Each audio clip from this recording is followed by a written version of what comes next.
Porque se coloca o Lawson na Red Bull, colocar ele contra o Max no primeiro ano, assim, com pouquíssima experiência na Fórmula 1, é pedir para queimar o menino.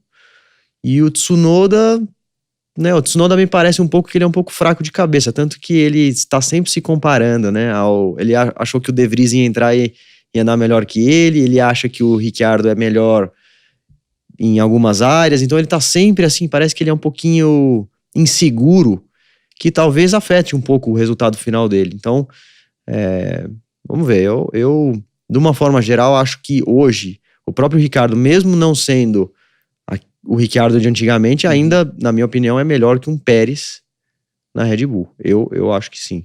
Não sei você, mas... É até engraçado, né, que a gente tá comentando isso, porque o que passou pela minha cabeça outro dia foi que a Red Bull não tem ninguém preparado dentro da família Red Bull hoje em dia para correr do lado do Max, por exemplo. Vamos antes só falar no carro do Pérez, tá? Ela não tem. Então, tanto que o Pérez está lá. Exatamente. Então, dentro da família Red Bull, eles estão testando. Ricardo é o japonês, o Lawson.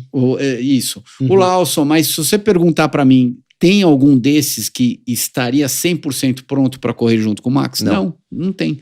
Não tem. Existe uma escassez de pilotos, talvez talentosos, só que não estão preparados para assumir esse posto do Pérez hoje em dia.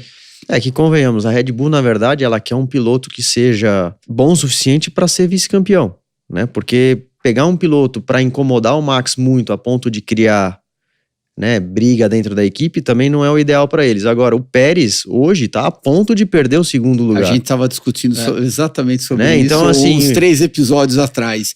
Essa era a opinião do Júnior, só que a minha opinião é outra. Será que o Ricciardo não é o suficiente para ficar, sei lá, 50 pontos na frente de um Hamilton com um carro bom igual da Red Bull? Eu acho que tem que ter 2 Max dentro da mesma equipe, e daí problema da equipe. Não, eu acho que esse exato, 2 Hamiltons o ideal, mas dentro da equipe, problema da equipe. A equipe tem que saber conduzir isso. Mas eu também acho. Eu acho que o ideal é botar um Alonso lá para incomodar o Max, talvez, ou um próprio Hamilton, mas não acho que seja o que a equipe quer, o que as equipes de ponta querem. Eles querem, de certa forma, uma vida um pouquinho mais fácil, ganhar o campeonato com um cara e garantir o vice com o outro, né, de forma um pouco mais tranquila.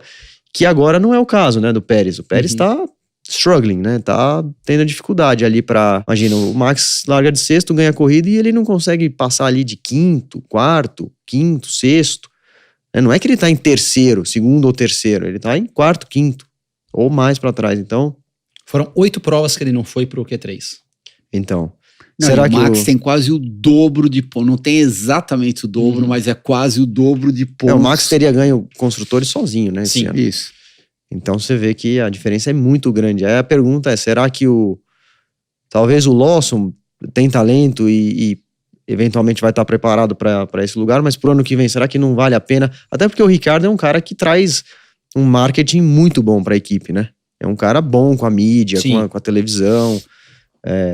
O Pérez traz grana em si, traz patrocínio e, querendo ou não, o México é um país muito grande, eles devem vender muito Red Bull lá no México. Então também tem esses lados que eles vão considerar, mas eu acho que o Ricciardo, na minha opinião, seria suficiente para estar numa posição mais confortável que o Pérez hoje, né? Então, mas isso daí vai em linha com a outra discussão que a gente está tendo.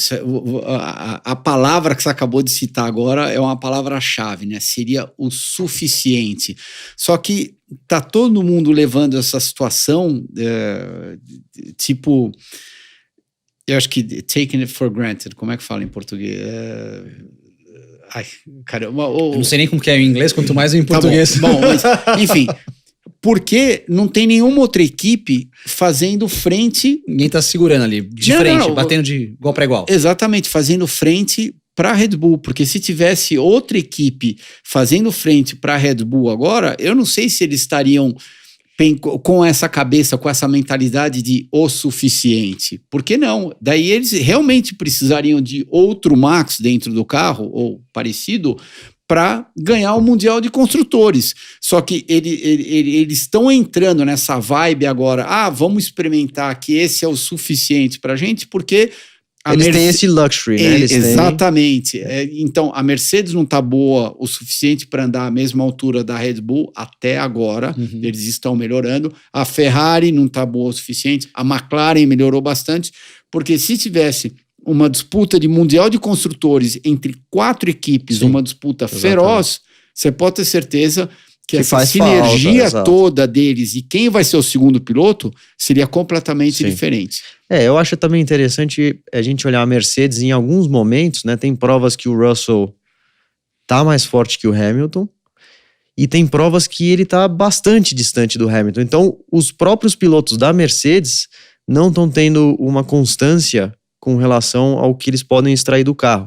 Tanto que esse final de semana o Hamilton estava ali brigando em segundo e o Russell estava, né, mais para trás. E em alguns momentos vice-versa. Já numa situação como essa, importante como essa de campeonato de construtor, eu acho que é importante você conseguir com que os 2 pilotos em todos os finais de semana consigam extrair o máximo do carro. Então, essa inconstância também acaba não ajudando a Mercedes nessa situação. Eu acho que a Ferrari é mais próxima disso.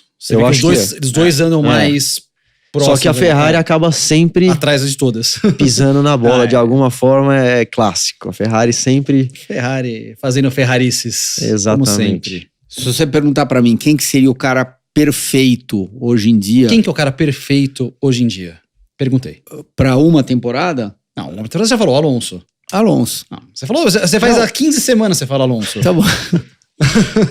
Eu queria que o Alonso... Não vai nem pro corte essa semana. Tá bom, mas se não fosse o Alonso, eu acho que o cara perfeito pra estar sentado do lado do Max seria o Sainz. O Sainz. Talvez ele não teria... Talvez não. Eu não acho que ele tenha a mesma velocidade do Max, mas ele tem a experiência, tem a velocidade e ele seria o mais próximo do Max comparado com todas as outras opções. Ele seria tipo um Prost do lado do Senna, né, digamos. Ele é bem cabeça, né, o Sainz.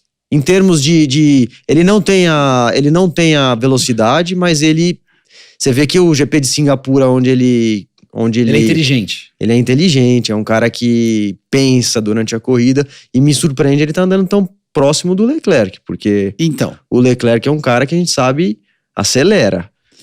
Eu acho que o Sainz tem indícios do Prost, sem dúvida nenhuma. Não é um Prost. Exatamente. Não é. Entendo perfeitamente mas esse conceito. O conceito, assim, o Max é aquele cara, concordo, velocidade pura e hoje tá completo, e o Sainz é um cara que não é tão rápido quanto, mas é pensativo. Mas tá conseguindo extrair o máximo do carro. Exato, em situações adversas. Tudo. Mas lógico, não é essa a questão. Mas não entendi, um cara mais disparado e um cara mais cabeça, assim. Exato.